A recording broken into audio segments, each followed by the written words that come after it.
নেপাল সরকার Facebook, x, YouTube সহ মোট ২৬টি সামাজিক যোগাযোগ মাধ্যম বন্ধ করে দিয়েছে।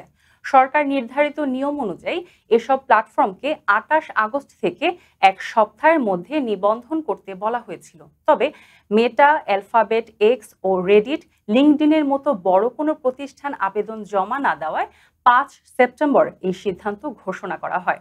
২০২৩ সালে নেপালের যোগাযোগ ও তথ্য মন্ত্রণালয় নির্দেশ দিয়েছিল, দেশে কার্যক্রম চালাতে হলে সব নেটওয়ার্কে নিবন্ধিত থাকতে হবে।